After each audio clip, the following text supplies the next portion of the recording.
Today, we champion the black men who've taken the reins of their lives, leading the way in family, finance, and purpose. Their own unique FFP. We're here to uplift and to highlight the black men whose personal brands shine, illuminating the best within our community. The essence of our community lies in the power of dependability, of being useful, and consistently exuding confidence, intelligence, and assertiveness. That's the man we're here to celebrate. A man who truly embodies a meaningful, accountable nature. A true man. But our praise doesn't stop there. We raise our hats to the black women, whose public and private actions beautifully mirror the strength and grace of our black men. Together, they weave the vibrant fabric of our community. Now let's celebrate the mantra that binds us. Dare to be bold, not silent. That's our rallying cry here at the Real Bravado Network. We're all about character, personal growth, and fostering a culture of accountability, all framed by this bold mantra. Our name, Real Bravado, represents our spirit, the essence of being truly bold. And that's our mission for every live stream, every conversation we have. So, let's dive into this journey together. And remember, we're here to be real, to be bold. Let's start this conversation, folks. Welcome, everyone, to our exciting live stream here on RBN, your trusted Real Bravado Network. This is your moment, your space. This is Have the Conversation. And every black man, start your day with 3 words. I'm a king.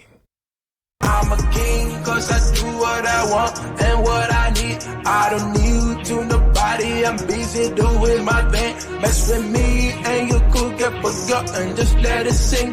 I don't play, I just win every day, I get it in. I'm a king, I told you guys before, ready for the war, to get me way much more. Got the oldest parts, add to my kingdom. Shout out to my fans for pledging your allegiance.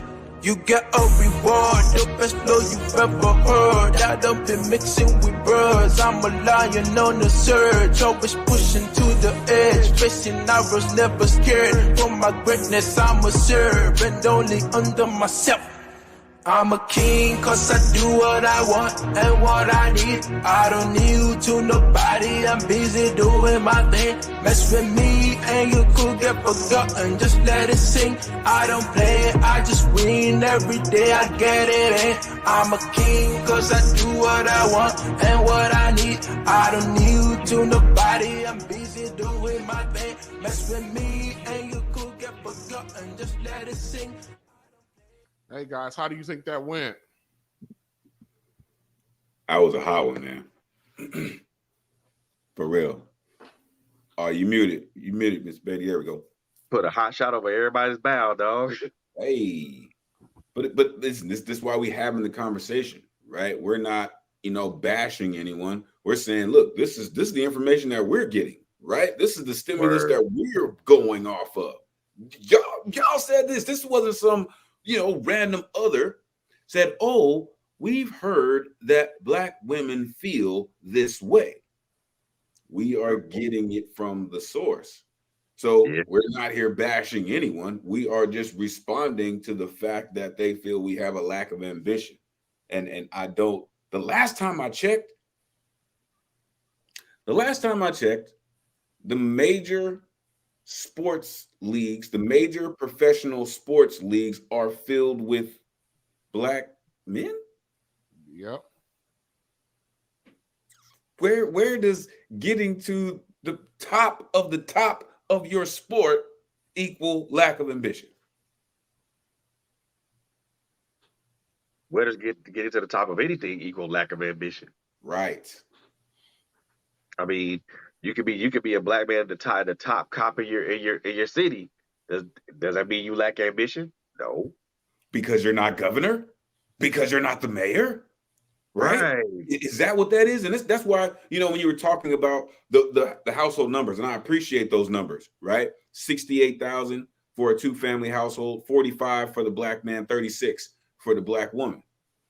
The reason that jumped out to me, and you said the brothers are responsible for about 70%. The minute that you go to work and you say, you know what, the wife wants this because the kids are doing this, I need a raise. That's when everything changes, because then it's like, oh, okay, well, now you got to do this if you want a raise. You got to do this and do this and do that. Right?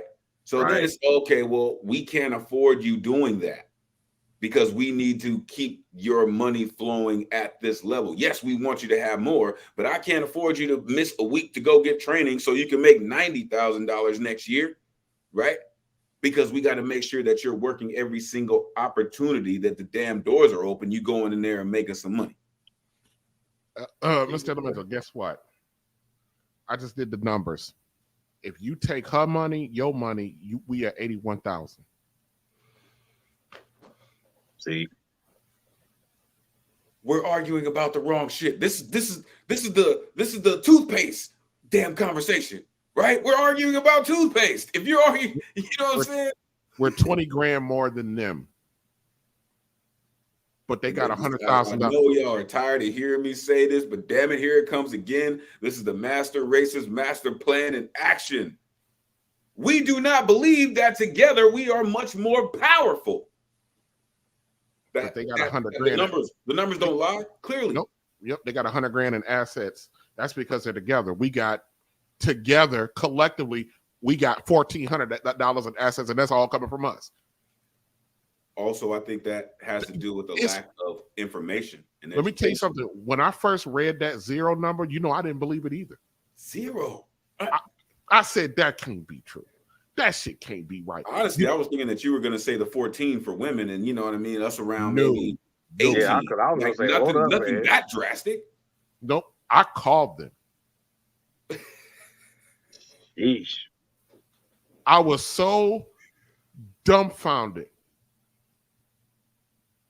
But but see, I'm around working black women, but I'm not taking an account the volume of debt that our women have. Right. They average 70 grand of, black women make up 64% of all student loan debt. See? That's the thing. And so the average woman is about, I think it's like $57,000, $58,000 in debt with student loans. And then you take your house. Let me tell you something. If you don't own your house, that's debt. Yep. I only own 18% of my house. So debts versus liabilities. We see the reason why black men got, and we got into a talk about that too, like why black men don't got houses, because houses represent families, and the majority of black men ain't got no families. So what the hell they need a house for? Yeah. Well, if I buy a house there, if I don't have a family to put it in. Put it in. But that's not how our women look at it. They look at our house and be like, oh, you do, it's another bag to them. It's another I got. But they're not looking at, okay, so you meet a man. I had this very conversation the other night at work with this girl fine in the motherfucker. The chocolate sister. Oh, we still like this motherfucker fine in the motherfucker. Her name is, I'm not gonna tell you her name. She has a house. I told her, I said, listen, you just bought you a house. I said, let's say for shits and giggles, me and you get together. What the fuck's gonna happen? Who going where? First of all, I'm gonna answer that right now. I'm not going to your house. That ain't on my fucking house. It's your house. Second, you got to get rid of it. I ain't getting rid of my house. Yes, the fuck you are. You're getting rid of your house. Because first of all, you ain't got no business buying it, because your house is where I say it is. I know that's a little like Neanderthalic in this day and age, but it works. It works. I think it works if you can turn it into an investment. I wouldn't say I don't want no sell it. damn- That's why I said in today's market, I wouldn't say sell it. I would say rent that shit. Use that as a stream of income to build the strength in your relationship, man. I mean, and that's all. Remember, I talk about the New Deal. That's all a negotiation. I'm not a hell no on getting rid of our house, but I don't want the responsibility. But if she can come up with a plan that she will be consistent with, that's going to fit into the best interest of us, then I'm not a Neanderthal. I'm not an idiot. I'll listen. But when you get a voice, you ain't no co-pilot, but you got a strong voice over here. He said you're not a co-pilot. Fuck no. We ain't no co-pilot. Oh, hold on. I gotta give the experience they do. I gotta get them they do. Hold on a second. I gotta get them they do. Here comes the money. Here we go. Money talk. Here comes the money.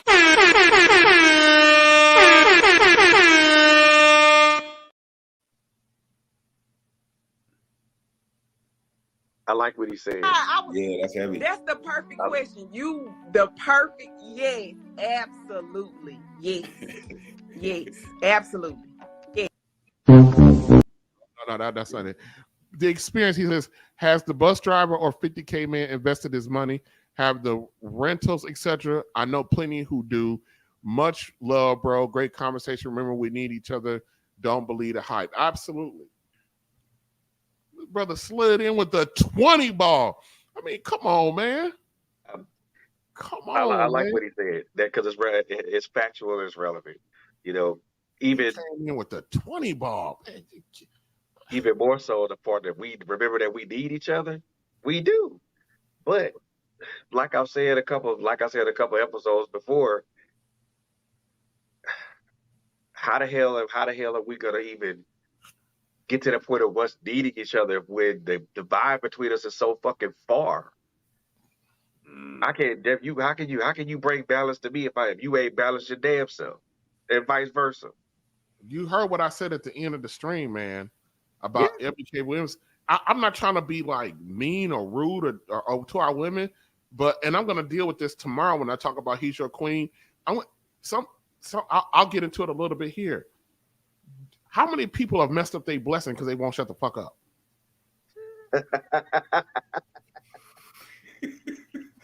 Man, what?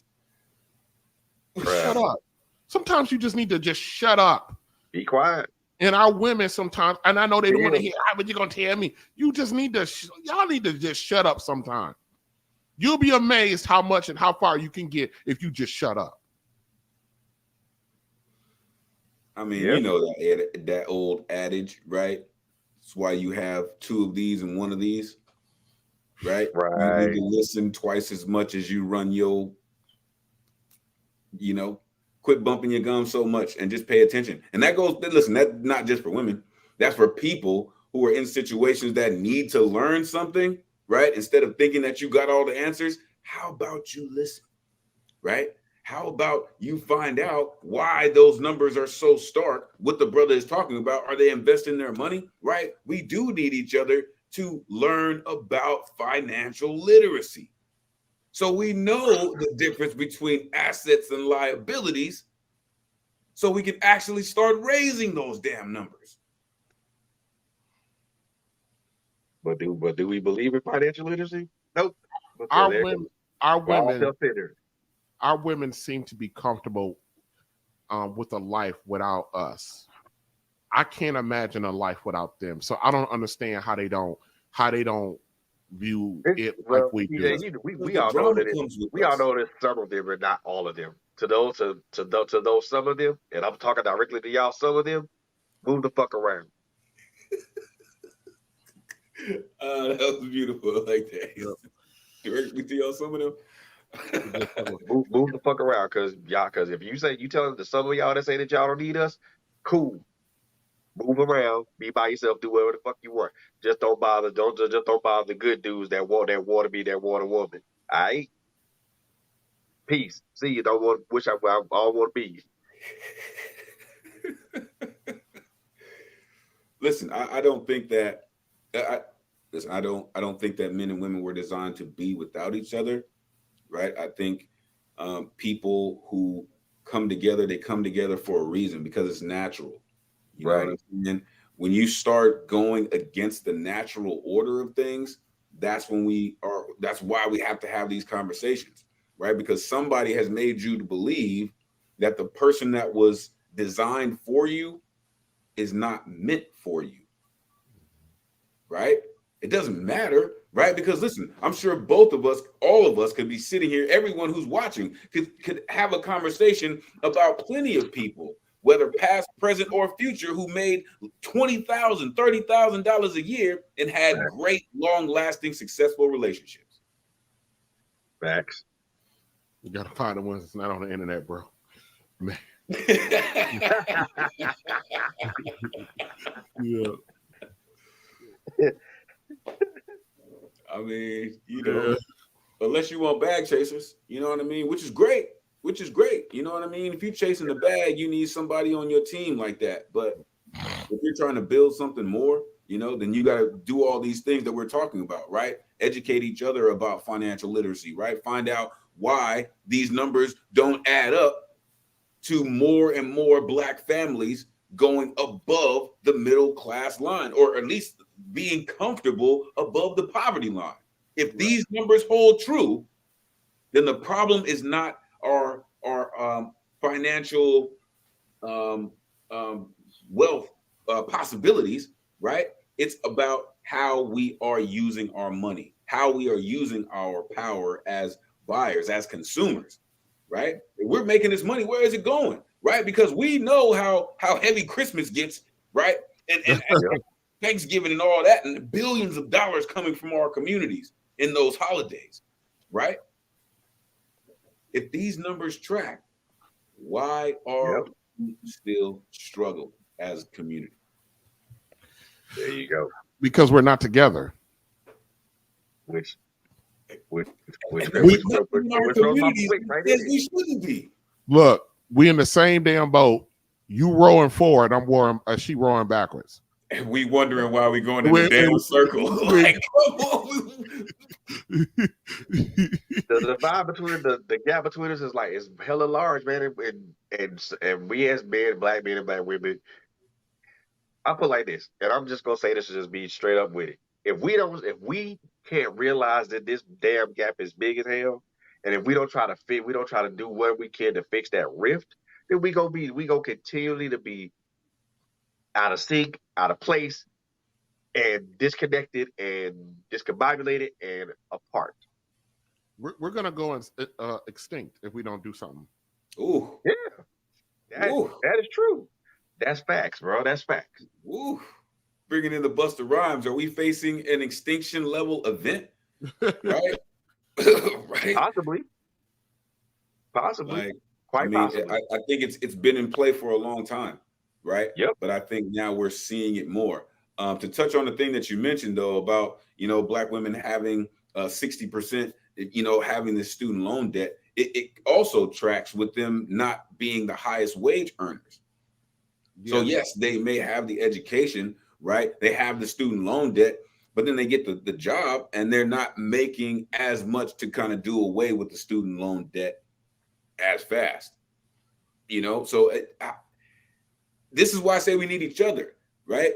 One person isn't better than the other. We're not better off apart. We're stronger together.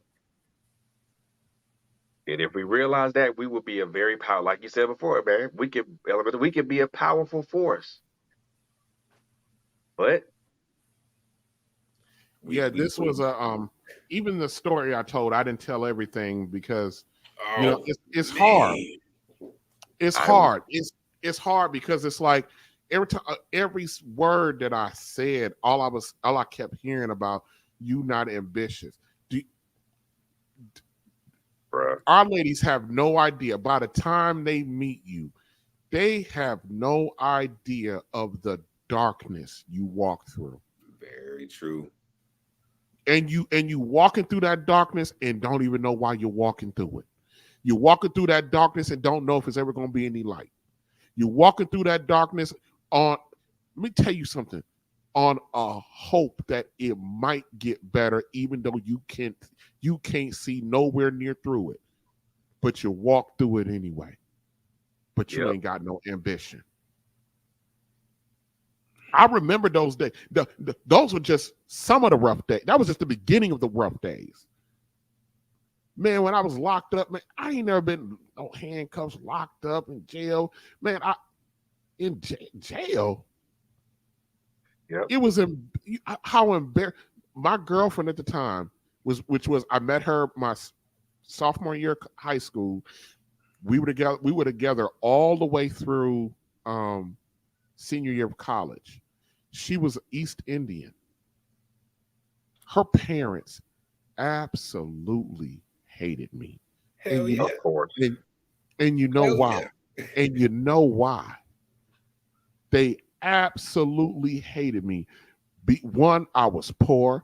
I came from a very effed up family situation, but I was different. I was in the same classes with their daughter. I was in the same college prep classes, AP classes, got the same scholarship she got. And then I'm walking a different path. You know what I mean? I want this gal, my high school sweetheart. I'm going to have a fairy tale. You know what I mean? So I'm thinking, and then I get arrested. Like in a blink of an eye, in their mind, I became everything that they feared for their daughter. And it had nothing to do with me. So I had to overcome that. I really wasn't so much caring about them as I was her, because this was something she was not accustomed to. And then the behaviors that led me to being arrested. The fact of the matter is that I had a relative do this to me. While I'm away at college, he up there with no driver's license, driving reckless, getting pulled over, getting tickets, not paying them, not saying anything. Got 12 different citations. They all went to warrants. Two of them were felony warrants. It was awful. And I'm 110 miles away at college. And I get pulled over. And my God. And we're not going to talk about the fact that my license were suspended and the fact that it took me 1.5 years to get them back, that I had to actually open each and every ticket as a new case. And then I had to travel back and forth to from my college town to my home city. And then I had to bring proof to where I was at on each of those days of those tickets, which I couldn't remember. Most of them, thank God I was at work. Most of them I was at work. And this is why I talk about the DAs and the court system. Them motherfuckers knew I didn't do it. They didn't care. They could just, all it was, I was a blackface, tickets, jail time, criminal. They knew it was virtually impossible for me to have done any of that. Even after the first 5 tickets that I proved, they made me go through and prove every one of them. It's what the criminal justice system was designed for. I tell people, they're not there. The police, they're not there to help you. They're there to arrest you. The prosecutors are not there they're not there to get the truth. They're there to put you in jail. You got to know what you're dealing with and what they want. You know what I mean? And they'll lie to you and say that they're there to help. They're not there to help you. The police are there to arrest you. Fire and rescue.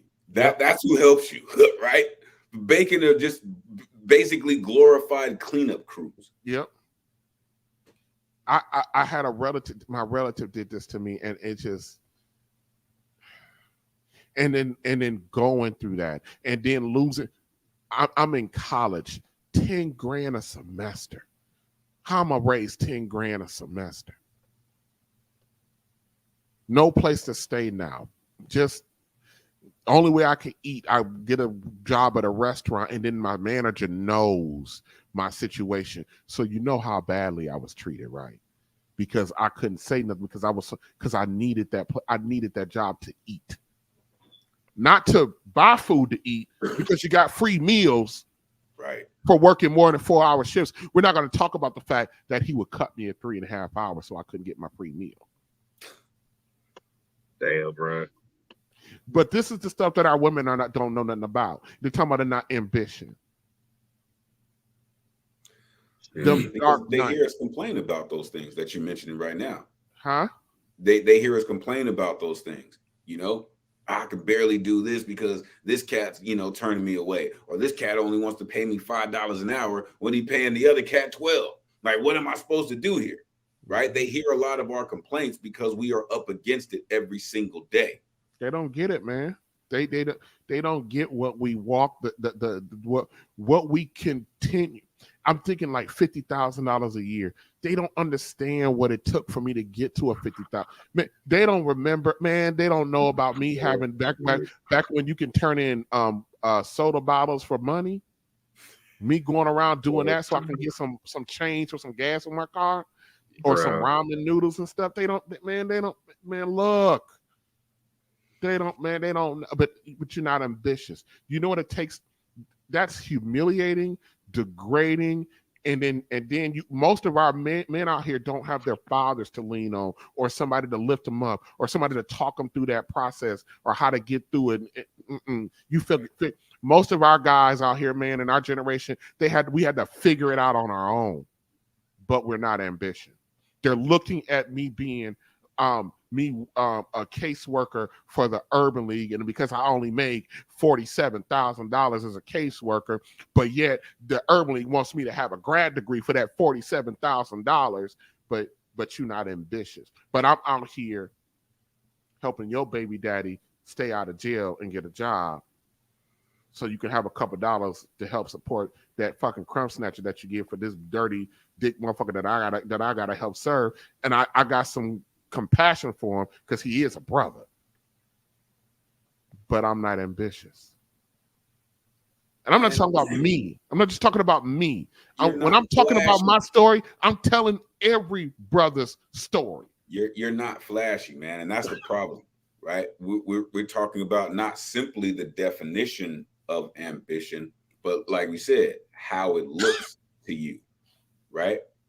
Because ambition on the block, you can see those boys out there on the corner getting it regularly, right? Yeah.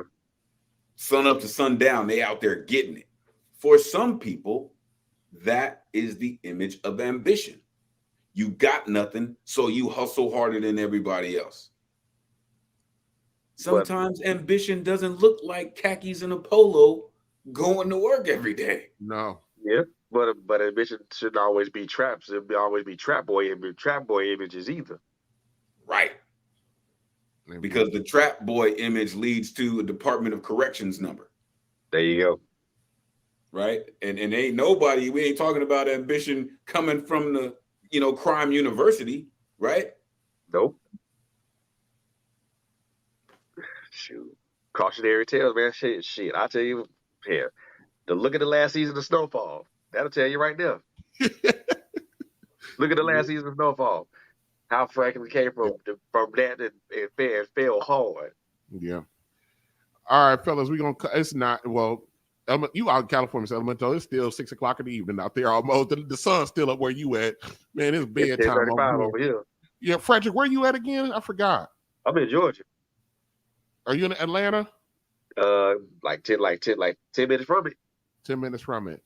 I should say the Atlanta metro area because the city of Atlanta is actually pretty small, but then you're surrounded. But yeah, Atlanta's kind of built like St. Louis. St. Louis got like the metropolitan area is small. The St. Louis city is small, but then there's the St. Louis metropolitan area. We got different areas that surround it. So like the outline stuff.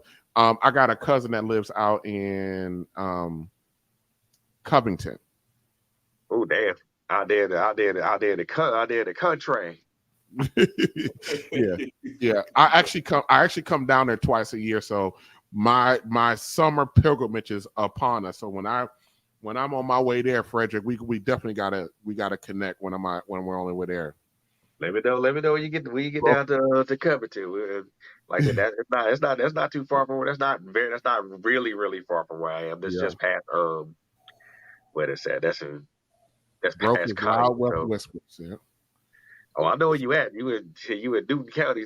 Where you gonna be as a Newton